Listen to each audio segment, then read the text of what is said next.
संवाद विद्यार्थी मित्रांशी डॉक्टर आर्य कुंभार यांनी लिहिलेल्या पुस्तकाचं क्रमशः वाचन करीत आहे. ज्या व्यक्तीला आयुष्यात आपलं ध्येय पूर्ण करायचं आहे अशा प्रत्येक व्यक्तीसाठी उपयुक्त असं हे पुस्तक. दिवस 26वा वाढदिवस नाही, विकास दिवस साजरा करा. आज कोणाचा वाढदिवस आहे? रम्याचा. कोणीतरी म्हणाले. चॉकलेट घेऊन आलाय? आणखी कोणाचा तरी आवाज. सगळी रमेशकडे बघू लागली. तोही खुश दिसत होता. होय रमेश, आज तुझा वाढदिवस? सरांनी त्यालाच विचारले. हो सर, तो अगदी आनंदाने म्हणाला.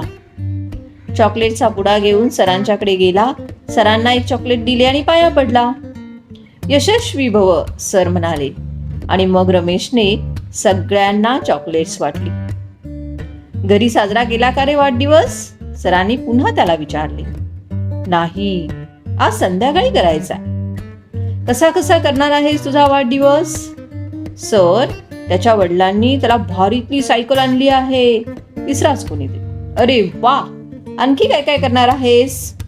केक आणणार आहेत वडील, मग मेणबत्त्या पेटवणार आहोत, घरातील हॉलमध्ये फुगे बांधणार आहोत, नवीन कपडेही आणलेत मला.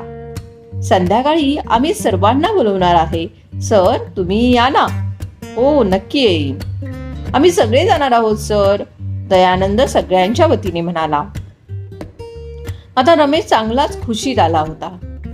तो म्हणाला, मग मी मेणबत्त्या विझवणार आणि केक कापणार. सर्वांना केक खायला देणार, फरसाण आणि मिठाई सुद्धा वाटणार आहोत. वा वा वा, मनापासून अभिनंदन आणि वाढदिवसाच्या हार्दिक शुभेच्छा. सगळ्या वर्गात आनंदाचे वातावरण पसरले होते. त्यात जराही धक्का न लागू देता सर बोलू लागले. मुलांनो, तुमचा वाढदिवस वर्षातून किती वेळा येतो? एकदाच की सर, दोघे तिघे म्हणाले आणि सगळा वर्ग हसू लागला. बरं, तो येणार नाही असे कधी होईल का? असं कसं सर, तो येणारच की. प्रत्येक वर्षामध्ये ती तारीख एकदा येतेच की. मग यामध्ये तुमचा पराक्रम कोणता? सगळा वर्ग एकदम गप्प झाला. काय सांगावे त्यांना कळेनाच. मुलांची नेमकी गोची झाली आहे हे सरांच्या लक्षात आले. म्हणजे तुम्ही काही नाही केले तरी सुद्धा तुमचा वाढदिवस येणारच आहे. सूर्य उगवतो आणि मावळतो आणि काळ एक एक दिवसाने पुढे जातो.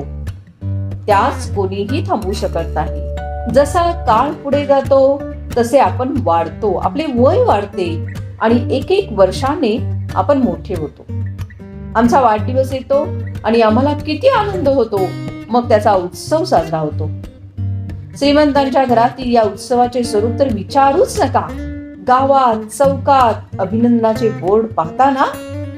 हो सर, आमच्या गल्लीतल्या पप्पूच्या वाढदिवसाचे बोर्ड तर किती ठिकाणी लावलाय. तो आता पप्पू दादाच झालाय. काही येत नाही सर त्याला. दिनेशने माहिती पुरवली. आणखी एक दोघांनी त्यामध्ये भरही घातली. आता तर हे लोन अगदी गोर गरिबांपर्यंत पोहोचले. तेही हॅपी बर्थडे टू यू करू लागले. मला सांगा, काहीही न करता जो दिवस येणारच आहे तो कशासाठी साजरा करायचा? मुले पुन्हा गोंधळली. त्यातून कांचन म्हणाली, पण सर, आनंद असतोच की हो. अरे मग आनंद एकदाच काय, 10 वेळा साजरा करा ना. यावर सगळी मुले एकदम हसली आणि न राहून कांचन म्हणाली, वाढदिवस एकदाच येणार आणि तो 10 वेळा कसा काय साजरा करणार? मुले पुन्हा हसली. कांचन, छान प्रश्न विचारलास. जो वाढदिवस वर्षातून एकदाच येतो तो जरा बाजूला ठेवूया आणि मी 10 वेळचा आनंद म्हणतो ते आपण आता समजून घेऊया. तुम्ही एखादी परीक्षा पास होता, त्यावेळी आनंद नसतो का? स्कॉलरशिप परीक्षेचा निकाल असतो आणि तुमचा जिल्ह्यामध्ये नंबर येतो.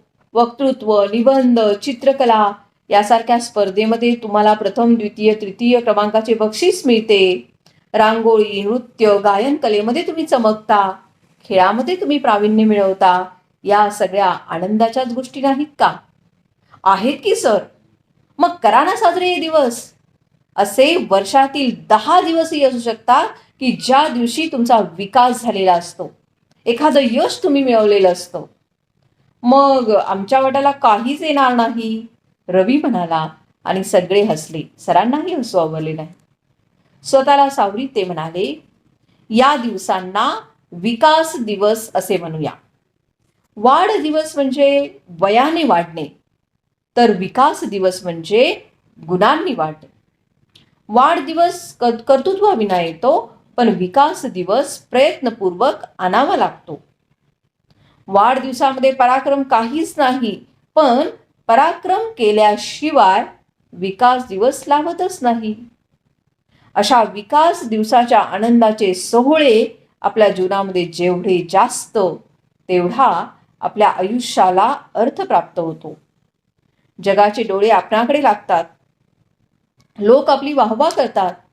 राम, लक्ष्मण, सीता तसेच पांडव आपला वनवास पूर्ण करून जेव्हा आपल्या राज्यामध्ये परत आले, तेव्हा प्रजाजनांनी त्यांच्या गुढ्या तोरणे उभारून स्वागत केले. तो काय त्यांचा वाढदिवस होता? आपले खेळाडू जेव्हा परदेशात कामगिरी करून परत येतात, तेव्हा विमानतळावर त्यांचे स्वागत केले जाते, त्यांची मिरवणूक काढली जाते. आपणही आपल्या गावामध्ये फटाके वाजवतो. तो काही त्या खेळाडूंचा वाढदिवस असतो का? थोडे थांबून सर पुन्हा बोलू लागले, नाहीतर वाढदिवस आपण पाहतोच आहोत.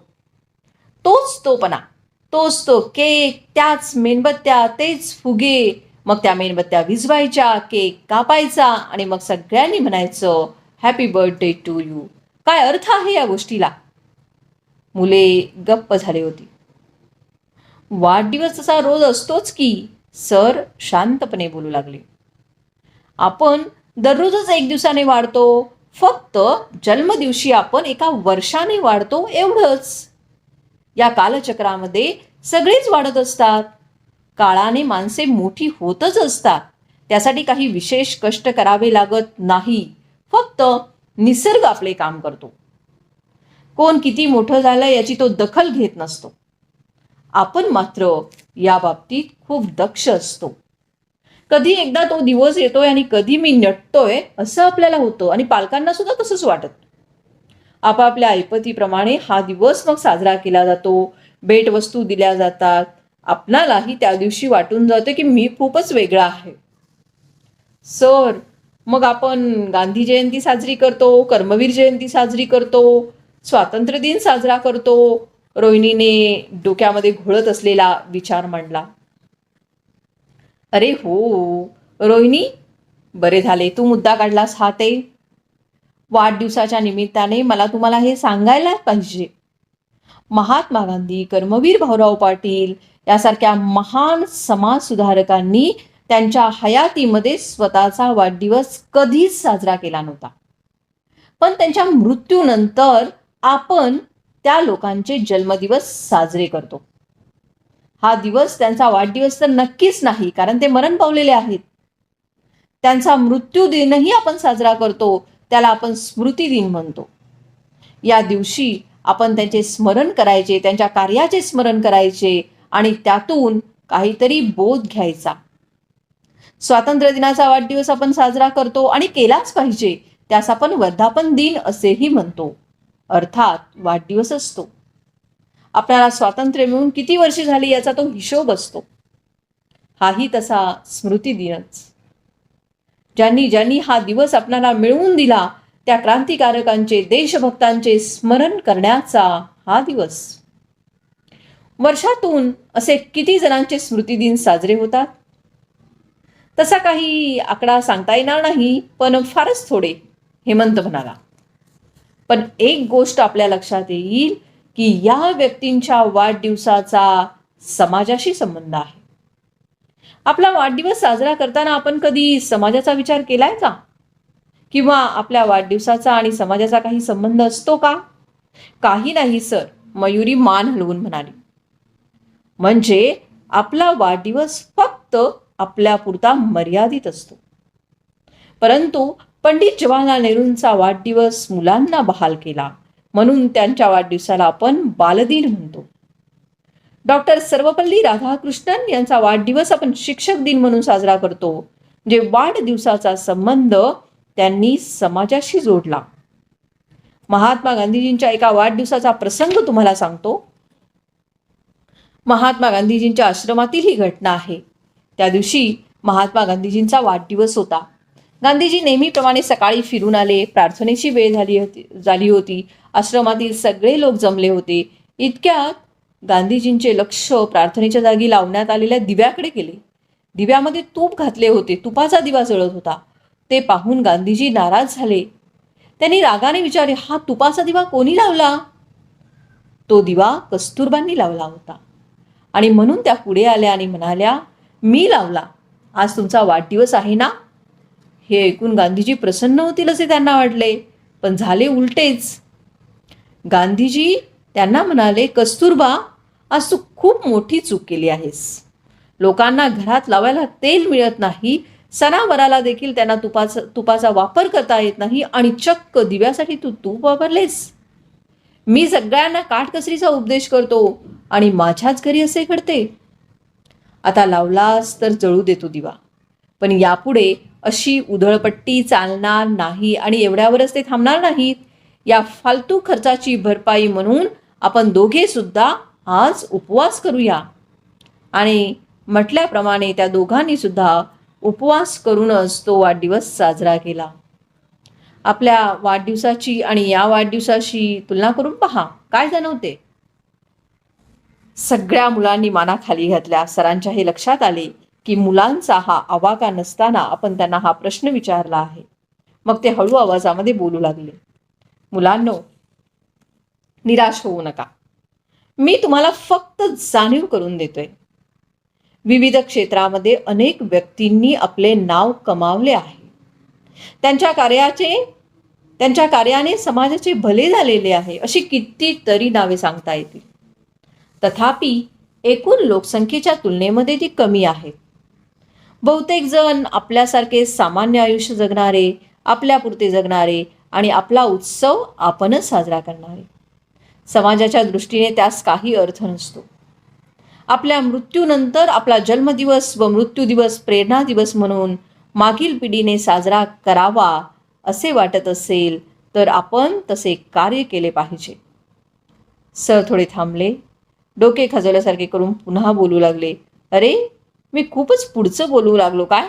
हो सर, जन्म मृत्यू आमचं तर अजून कशातच काही नाही आहे, सुमित्रा म्हणाली आणि सगळ्यांना ते पटल्याचे त्यांच्या चेहऱ्यावरून दिसले. हो हो, बरोबर आहे तू म्हणतेस ते. पण रोहिणीने मुद्दा उपस्थित केला आणि मी त्या दिशेने बोलतच राहिलो. पण मुलांनो, त्याचा संबंध मात्र आपल्या वाढदिवसाशी नक्कीच आहे. आपली कीर्ती फक्त वाढण्याने होणार आहे का? नाही, सगळ्यांनी कबूल केल्यासारखे उत्तर दिले. मग त्यासाठी काय केले पाहिजे?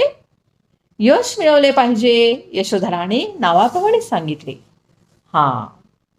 जेव्हा जेव्हा तुम्हाला यश मिळेल तो दिवस आपण साजरा करायचा. खरे म्हणजे तो तुम्ही साजरा करण्याची गरजच नसते. तो दिवस तुमची शाळा, तुम्ही ज्या समाजामध्ये राहता तो समाज साजरा करीत असतो.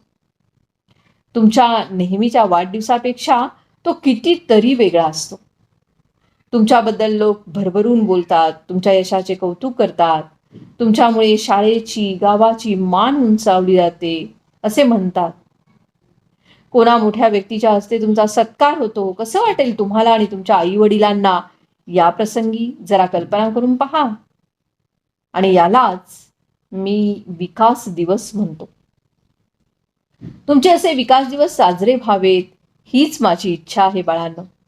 आणि हो, रमेशकडे पाहून सर म्हणाले, बोलण्याच्या ओघात रमेशचा वाढदिवस विसरूनच गेलो की. रमेश, इकडे ये.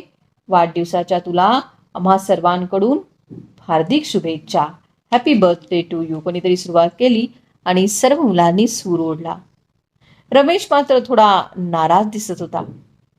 त्याच्याकडे पाहत सर म्हणाले, मुलांनो, तुमचा आनंद मला हिरावून घ्यायचा नाहीये, त्यास माझा विरोधही नाहीये. पण आपण नेहमी लक्षात ठेवले पाहिजे की महत्वाचा दिवस कोणता, वाढदिवस की विकास दिवस? सगळ्यांनी उत्तर दिले, विकास दिवस. या विकास दिवसासाठी थोरा मोठ्यांचे ऐका, त्यांच्याशी चर्चा करा आणि त्यानुसार कृतीही करा.